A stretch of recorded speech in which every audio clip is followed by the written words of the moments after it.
This channel does not promote any violent, harmful, or illegal activities. All content provided by this channel is meant for an educational purpose only. Top quality और consistent performance के लिए सिर्फ silver pump नाम याद रखना।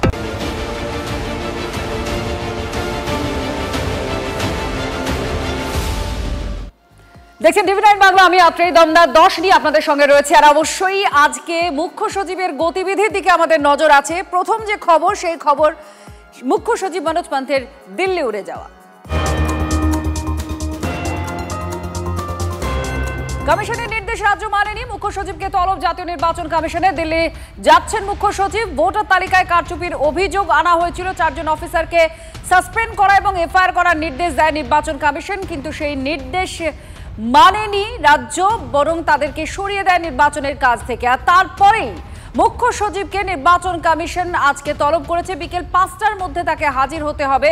আমরা দেখতেও পাচ্ছি এই মুহূর্তে মুখ্য সচিবের দিল্লি যাওয়ার সেই ছবি, অর্থাৎ কলকাতা বিমানবন্দরে তিনি। সুশোভন আমাদের প্রতিনিধি এই মুহূর্তে সরাসরি আমাদের সঙ্গে আছেন। সুশোভন, কিছু বলেছেন মুখ্য সচিব যাওয়ার আগে? দেখো, মুখ্য সচিব তিনি কিছুই বলেননি, কিন্তু খুব গুরুত্বপূর্ণ বিষয় সেটা হলো আজকে 5টার সময় নির্বাচন কমিশনের মুখোমুখি হবার পর মুখ্য সচিব সেখানে কি বলেন এবং নির্বাচন কমিশনকে কতটা সন্তুষ্ট করতে পারেন তা নিঃসন্দেহে গুরুত্বপূর্ণ।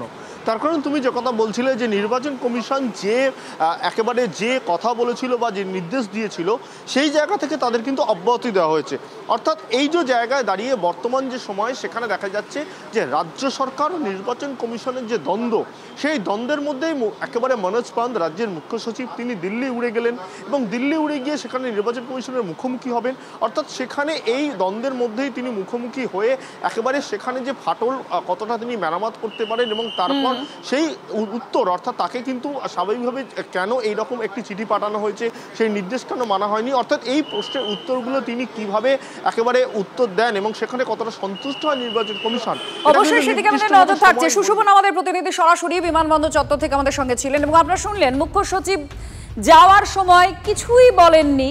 আর যে পরিস্থিতি তৈরি হয়েছে এই মুহূর্তে নির্বাচন কমিশন ভার্সেস রাজ্য, অর্থাৎ এই সংঘাতের পরিস্থিতিতে পরবর্তীতে কি পদক্ষেপ আসে সেদিকে আমাদের নজর থাকছে। দু তরফই অনর। নির্বাচন কমিশন আজকে মুখ্য সচিবকে ডেকে পাঠিয়েছেন, কারণ মুখ্য সচিব নির্বাচন কমিশনের যে নির্দেশ দেওয়া হয়েছিল সেই নির্দেশ মোতাবেক পদক্ষেপ নেননি। এই আধিকারিকদের বিরুদ্ধে এফআইআর হয়নি, তাদেরকে সাসপেন্ড করেননি। শুধু যে রিপোর্ট, যে কথা বলা হয়েছিল, নির্বাচন কমিশনকে রাজ্য জানায় যে এদেরকে সরিয়ে দেওয়া হচ্ছে নির্বাচনের কাজ থেকে, আর তদন্ত করে অনুসন্ধান করে দেখা হবে, সেই মোতাবেক পরবর্তীতে পদক্ষেপের কথা বলা হয় চিঠিতে। আর তারপরে নির্বাচন কমিশন ডেকে পাঠায়। এই সংঘাতের পরিস্থিতি কোন দিকে গড়াতে পারে, প্রশাসনিক স্তরে ঠিক কি কি পদক্ষেপ করা হতে পারে, আদৌ কি কি পদক্ষেপ করা হবে কিনা, এই সমস্ত নিয়ে জল্পনা চলছে। তার মধ্যে রাজনৈতিক তরজাও শুরু হয়ে গিয়েছে। সুকান্ত মজুমদার, সুজন চক্রবর্তী এবং কুণাল ঘোষ, তারা কে কি বলছেন শুনুন। কমিশনের এখতিয়ারের উপর নির্ভর করবে কমিশন, তবে কানমলা তো দেওয়া উচিত। কারণ তুমি কমিশনের সংবিধানের শপথ নেবে, সংবিধান মানবে না, মামাবাড়ি লাভ নেবে, তুমি মাইনে পাও কোথা থেকে? যিনি মুখ্য সচিব তিনি তো বাংলার লোক না, কিন্তু বাইরের লোক। তুমি সংবিধান মানবে না, এটা হতে পারে না। তার ব্যবস্থা বানাতে হবে। আর অবাধ্য ছেলে হয়ে গেলে তাকে যেভাবে করতে হয় সেভাবে করতে হবে। প্রশাসনিক আধিকারিকরা রাজনীতির নেতাদের দ্বারা যদি কথায় কথায় উদ্বোস করতে হয়, তাহলে প্রশাসনিক নিরপেক্ষতা বলে দেশে কিছু থাকে না। আমি বিশ্বাস করি আইনানুগ বিবেচনায় নির্বাচন কমিশনই হোক আর চিফ সেক্রেটারি হোক, তারা নিশ্চয়ই চলবেন এবং চলা উচিত। তবে উনি জেনে শুনেই অর্ডার দিয়েছেন যাতে ওকে দিল্লি থেকে ডেকে পাঠায়। কেন্দ্রীয় সরকার বা বিজেপি যেন তেন প্রকারে বাংলাকে ডিস্টার্ব করতে চায়, কখনো টাকা না দিয়ে, কখনো এজেন্সি লেলিয়ে দিয়ে, কখনো কুৎসা করে, কখনো বাংলা ভাষাকে আক্রমণ করে, কখনো প্রবাসী ভিন রাজ্যে বাসিন্দা ভারতীয় বাংলা ভাষায় কথা বলা বাঙালিকে আক্রমণ করে, কখনো আমলাতন্ত্রকে হুমকি দিয়ে। এদের বিরোধী নেতা তো কথায় কথায় নাম ধরে ধরে বলে একে বদলি করব, ওকে এই করব, ডব্লিউবিসিএস এই করব, আইএএস আইপিএস ওই করব। তো এটাই একটা উচ্চতর ফরম্যাটে নির্বাচন কমিশনকে ব্যবহার করে বিজেপি করছে কিনা সেগুলো খতিয়ে দেখা দরকার। আপনারা শুনলেন বিরোধী পক্ষের বক্তব্য, আবার শাসক পক্ষের বক্তব্য। পরিষ্কার বলা হচ্ছে শাসক পক্ষের তরফ থেকে তৃণমূলের যেটা অভিযোগ যে বিজেপির অঙ্গুলি হেলনে নির্বাচন কমিশন চলছে, টার্গেট করা হয়েছে বাংলাকে, এই সমস্ত অভিযোগ তাদের গলায়। অপরদিকে বিজেপির বক্তব্য আপনারা শুনলেন, কিন্তু যেখান থেকেই পরিস্থিতি এই রূপ নেয় সেটা হচ্ছে নির্বাচন কমিশন একটি অভিযোগ করে 4 জন কর্মীর বিরুদ্ধে, যার মধ্যে 2 জন বিসিএস অফিসার আছেন।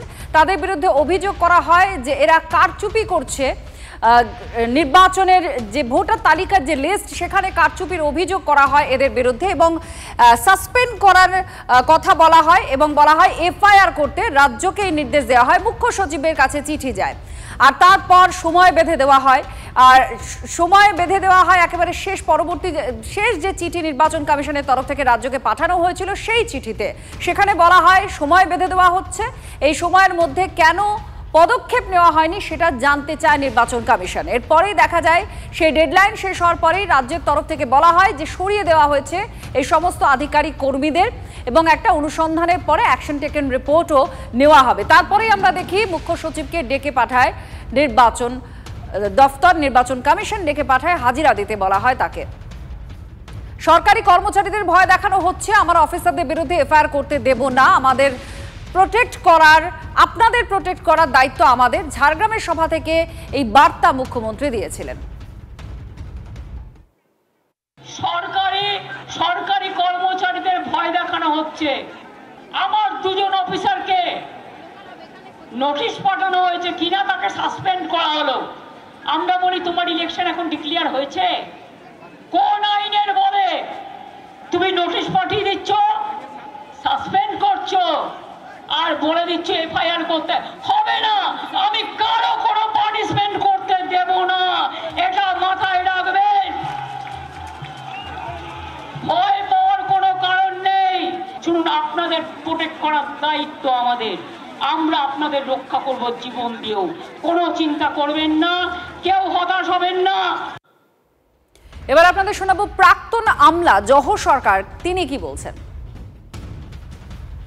হট করে কাউকে সাসপেন্ড করার আগে অ্যাপয়েন্টিং অথরিটি মানে রাজ্য সরকার, তার একটা ব্যক্তিগত তার একটা মৌলিক অধিকার থাকে যে কর্মচারীর বিরুদ্ধে এসব চার্জ তুলেছে তাদের কথাটা একবার শুনে নিতে।